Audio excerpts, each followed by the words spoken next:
Rob Smith here, and today I'm at TFT in Scene. I'm with none other than Cage Warriors light heavyweight contender Charles Joyner. Charles, how we doing, mate? Good. Just finished training, so yeah, good, feeling good.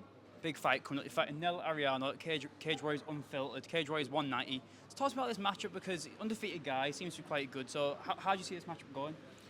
Yeah, I think he looks quite good. He came through the eye maths. He's 3-0.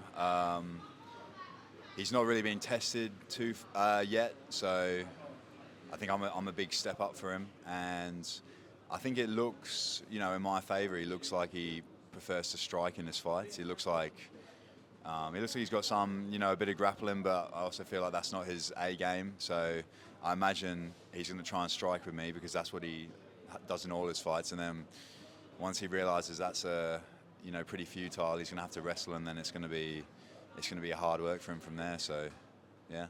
I can't imagine there's too many people in the world who really want to strike with you, but I think if he has to, then it's going to be a hard night for him, I guess. Yeah, definitely. So I mean, that's my my game plan. It's pretty obvious. It's no secret. It's to keep it on the feet and defend the takedown. So and force him to strike with me, and then I'm a good finisher. So get the finish. And if you get the job done on June 27th, taking his undefeated record, will that make that victory even a little bit more sweeter? Yeah. I mean, it's it just looks good on my record that he's undefeated. I don't want to take anything away from him personally. Like I don't care for him or against him. It's nothing personal, but it would just look good on my record. I think he's an IMAF European gold medalist, so he's got some pedigree there as well. So yeah, it just helps. It's building me, and then get a good finish and continue my journey to the top. You mentioned there about the Iron Mass. That was one of the questions I was going to ask. Obviously, to win an Iron Mass, you've got to have something about you to win such a prestigious competition like the Iron Mass.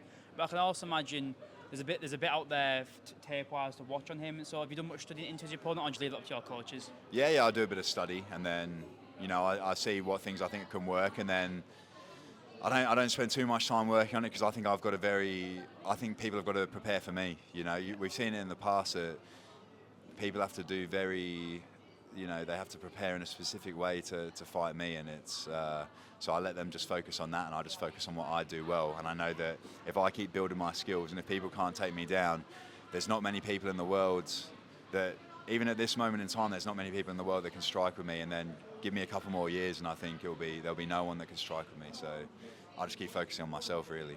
Well, I think it's no mystery that you're probably one of the hardest people to prepare for in all of MMA. I don't think there's not many 6'8" light heavyweights knocking about. And so, how much do you think that benefits you with obviously having that height? Yeah, it's massive. I think it's not only the height. I think it's the skill set, like the way I use it. Because there's definitely tall people out there, but I guarantee you they don't strike like me. They can't kick like me, and they can't move like me. They don't have the fight IQ that I have. They don't have the speed that I have for the height. So when I know that when someone's in there for the first time with me, that's the first time they've ever faced anyone like that. Whereas, he looks like Nell looks really good. He looks sharp, but I spar against people like him all the time. I've sparred people like him for years. I've fought people like him loads. It's I know exactly what to do against people like that, and he might have developed other things, but if he's developed other things, they're not going to be his strengths. They're not going to be his forte. So, and that's not me, looking past him or, underestimating him, because I don't underestimate anyone. But I just know I'm just that confident in my own skills that I know it's going to be a hard night for him. And where did you get that confidence from? Was that something that you've always had since you started your kickboxing journey, leading into MMA, or was that something you had to sort of progress over time? Oh, it definitely progresses over time, and then I think I think a lot of confidence is just telling yourself things. So even if it's not reality, you got to make it your own reality. And then at the start, that's what it is, because if you've got to be confident going into your first fight, but you don't know what you can do because you've never had a fight, then you prove to yourself who you are and what you can do, and then so your confidence has more like evidence behind it. But there's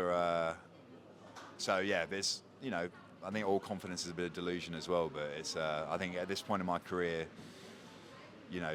24 professional fights, it's backed up by some pretty strong evidence as well. And now, when Cage Warriors fans were eagerly awaiting an announcement of this fight, and even when I messaged you, this wasn't really the fight a lot of people were expecting. A lot of people were expecting that trilogy fight with Yannick Bahati. So, when you originally got the call to fight Nell Ariano, what was your immediate reaction to that? Look, I just wanted to fight anyone. Yeah. Like it was, everyone. It's like I feel like everyone in. It's not even exaggerating it. Everyone in the MMA world was calling for that rematch. Literally every single person I knew was saying that's the fight they want to see. It makes a lot of sense. Yeah, but I think we've got a perfect situation lined up here where I beat Nell, and then I think James Webb should get signed to the UFC. He's my friend, and I think he deserves it after becoming double champ. Then there'll be a vacant light heavyweight title, and there's a Newcastle show September the 6th. I think it's September the 6th. I think it's the 13th. 13th, and imagine the trilogy for the title in Newcastle. I knock him out and just blow the roof off the place. So, which is what I think I'm fair to say.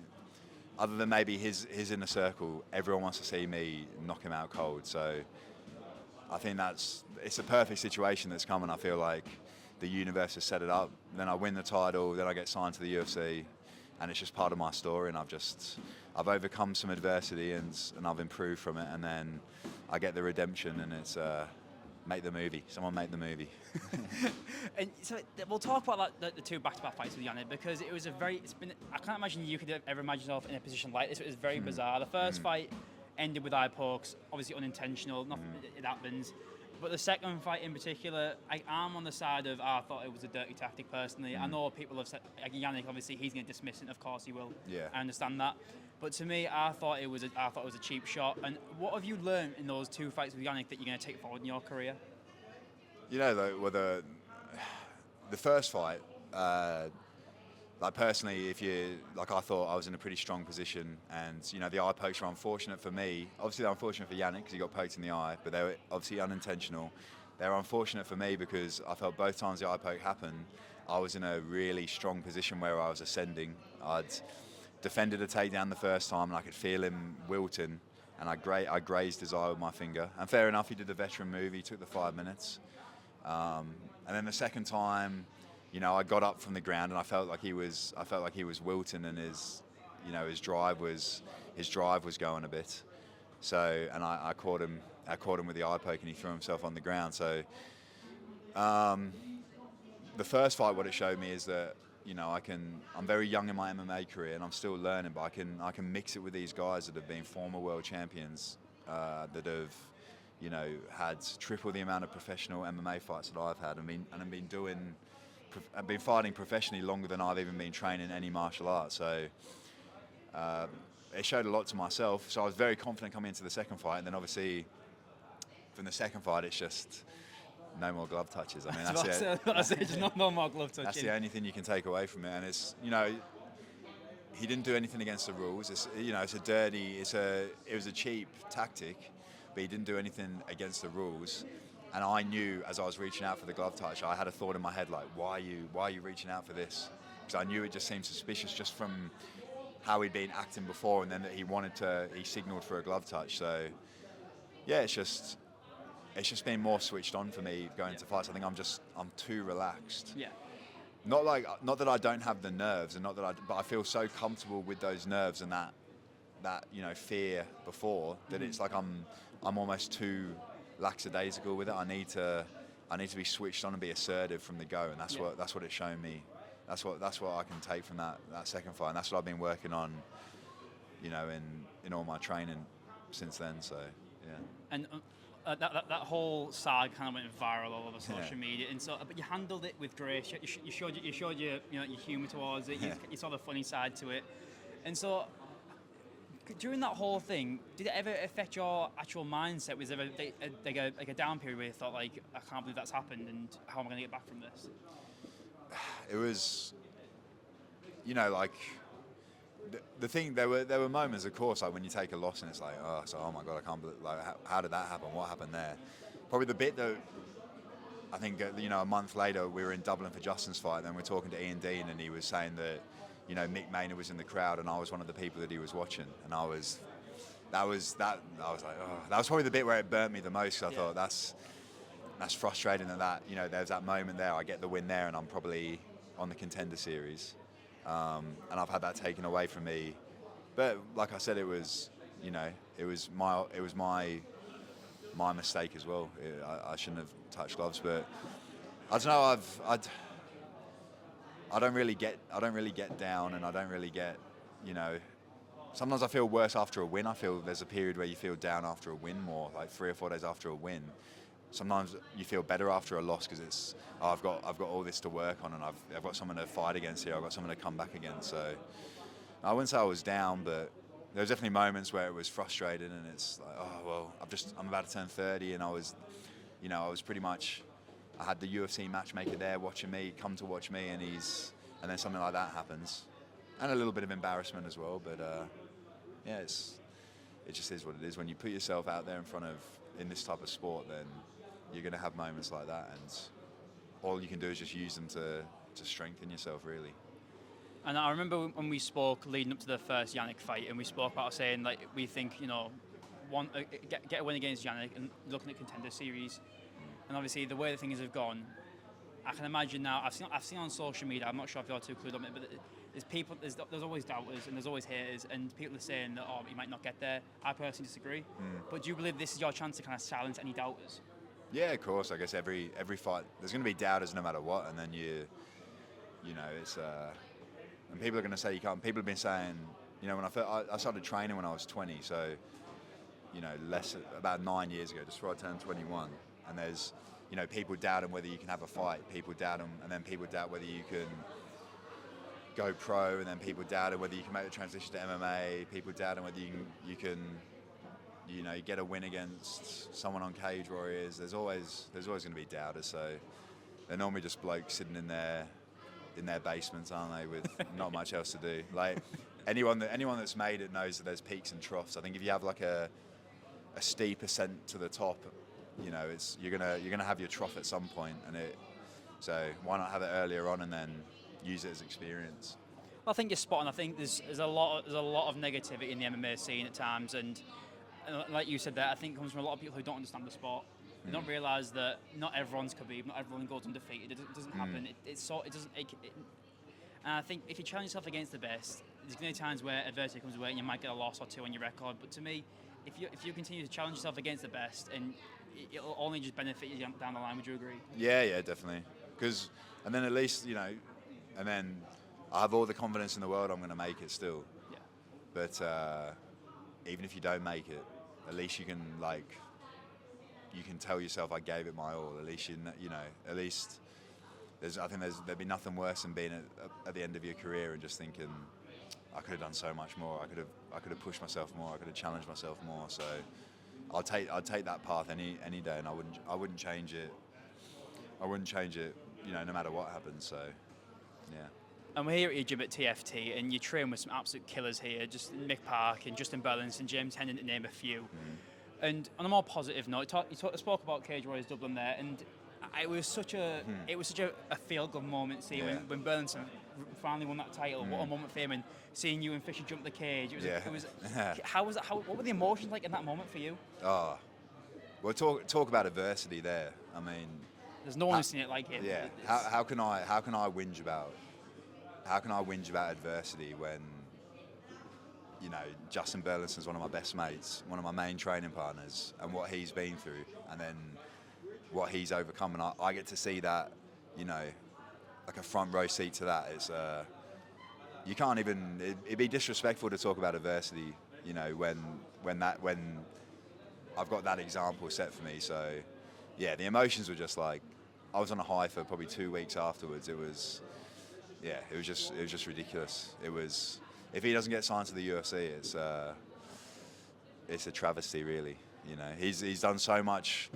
Every fight he's had, he gives his all every single fight, and it's he deserves a reward for it. He probably deserves it more than anyone else in the world. Like I couldn't think there'd be no one else in the world you could tell me the story of and feel like they deserve it more than him. So yeah. And I agree. I think I was having this conversation with a few of my friends the other day about, they asked me, do you think Burlinson will get UFC next? I was like, if Burlinson doesn't get in, I don't know who can. Yeah. Because to me, I know with UFC it's a business and they have to be able to sell and promote. And who's more promotable than Justin Berlin? And that story, it's crazy. And he's been through so much. He's an exciting fight. He doesn't have boring fights. And he's fought in the Contender Series. It didn't go his way, but the UFC know his ability. Oh yeah. And to me, I just think it makes sense to have him in the UFC, or even like let him have redemption in the Contender Series at least. It just makes all the sense in the world to me. However, I believe, unfortunately, at the moment, the way it kind of working is with European, especially UK guys, it's quite hard to get into the UFC at the moment. I think with the Contender Series there, it's so difficult, and with visas and things, it's slowed things down a lot. But I was speaking to Adam Cullen the other day, and he was saying how he thinks that is kind of on the decline now. He thinks we're seeing a lot more European cars, and that should hopefully mean it opens the door for guys like Burlington to get in, guys like himself. And would you agree that it's tricky? And I think, what do you think about the state of getting to the UFC right now? Well, it's well, I mean, there's a few guys you can, Justin, there's the Hardwick brothers, Imagine like the level that these guys are, and that they're not in the UFC already. I mean, it's crazy, really. There's like Luke Riley as well. There's guys that like they definitely should be in there. And the thing is, they're better than a lot of these American fighters that are in there. But obviously, because the majority of the cards are in America, when there's short notice fights or someone needs an opponent, these guys get the call up because it's a lot quicker and easier. You don't need to worry about visas. So, but it just is what it is. It's like you can't really like it's. Cage Warriors used to be a bit of a pathway as well, but it doesn't really. It used to feel like, if you got the Cage Warriors title, then you're almost guaranteed a UFC contract. But that doesn't really seem to be the case anymore. But I think there's cases like Justin, like that should be the case. Yeah, 100%. It's from what he's been through, but I think it's especially the lighter weight classes is hard because there's so many guys. In the heavier weight classes, it's a little bit easier and you've got a little bit more time. But I think you just got to be ready at all times. Be prepared to jump on short notice fights. There's UFC Paris coming up, but it's a long time to wait for people. These American guys are having have opportunities every week basically to get into the UFC and be ready for a short notice fight. So, I mean, it's the same with Australia and New Zealand as well. I feel like sometimes it's easier if you actually are fighting in Australia and New Zealand because there's less guys there, so you can be the top dog and then get on the Contender Series quite easily. But so I've probably chosen the hardest path for myself, but I just feel like it's the right place to be for me. So I'd rather develop my skills and then get to the UFC and be, a title contender when I'm there, rather than feel like I've got to develop myself in the UFC. So, yeah. And speaking about another one of your teammates, Big Phil de Vries, for me, probably the most underrated UK fighter in the past 10 years or so. In history. Yeah, easy. It's ridiculous. I think it's on a 12-fight win streak with 11 title defenses, something crazy like that. And is it correct you're off to Poland tomorrow, is it? Yeah, tomorrow, Gdańsk. That's how you say it, isn't it? Yeah. I think so. It's very asking one person. But so talk to me about Phil's journey, because to me, like I said, he's so underrated. He doesn't get the credit he deserves. Obviously, he had a stint in the UFC, but what he's been able to achieve outside the UFC has been nothing short of incredible. He's another one, a credible story, an amazing record, 26-6. And are you going out there to support? You're going to be in his corner? I'm going to be in his corner. Oh wow, what an experience for you that is.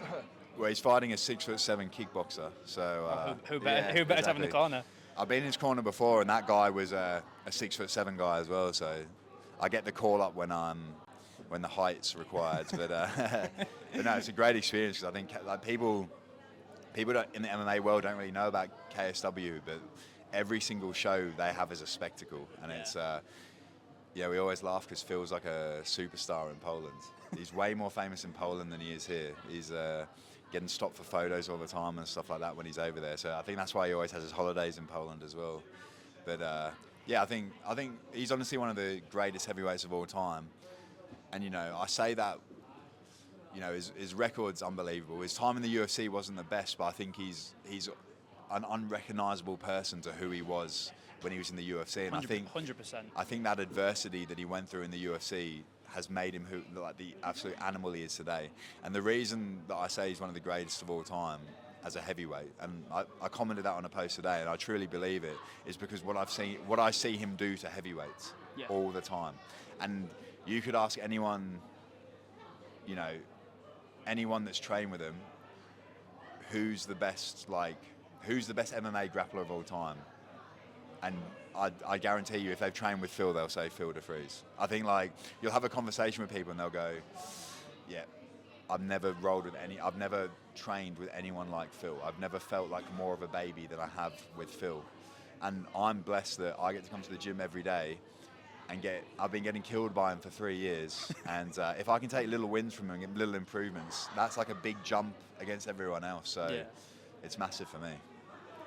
And so I've been seeing on your social media, you've been going to Wigan a lot, to train over with Tom Aspinall's camp with Mick and Phil. And so talk to me about that experience, because I can imagine like there's getting to train with the greatest heavyweight in the world right now, Tom Aspinall. Like, it's what an experience that must be for you. It's like you're still very early on in your career. Obviously, you've had a lot of experience with kickboxing as well, but what is it like to be surrounded by so much MMA knowledge and so many greats like that? Yeah, I mean it's just confidence building as well, isn't it? Because you get rounds in with Tom. You get rounds in with Phil. You get rounds in with, obviously Mick as well. You get rounds in with Antti Delia, who, for people that don't know, won the heavyweight tournament for PFL in 2022, the $1 million tournament. So you have all these world. Paul Elliott as well, one championship heavyweight. You've got, who else is down there? Modestus, James Webb. Yeah, there's just loads. The list goes on, and you're getting rounds in with these guys.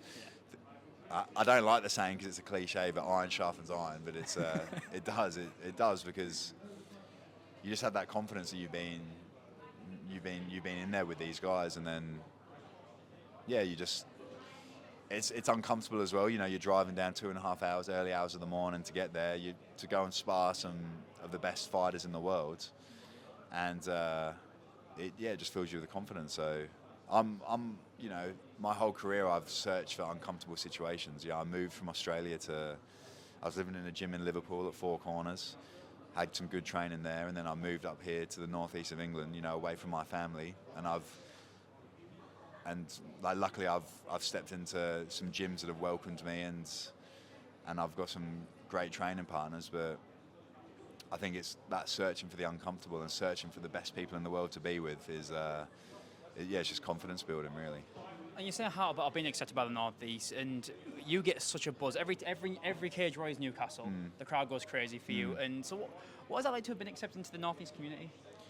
Well, I feel like it's good. I feel like the Northeast community is they're like welcoming, but then they're also, it is also like a circle. It's like a tight circle as well. Like when you're one of them, you're one of them, and then when you're on the outside, they'll back their own and they'll support their own. And I feel like even though I do the whole Australian thing when I walk out, I feel like I'm the Northeast's Australian. Yeah. And I feel like they love it. So it's great. And then it feels, the Newcastle crowd's the best in Cage Warriors. And 100%. There's no question in my opinion. There's no one else like it. I've fought in front of a few now, and I've attended a few, and it's like they're good crowds, but it's when it's a Northeast show, and a Northeast fighter walks out, it's that's what I'm saying. When I get this win, and then we get that rematch going for the title in Newcastle, can you imagine the atmosphere there when I get the finish? I think that's a big fight that they could build as well. I think they'll get a lot of international attention. So yeah, I think.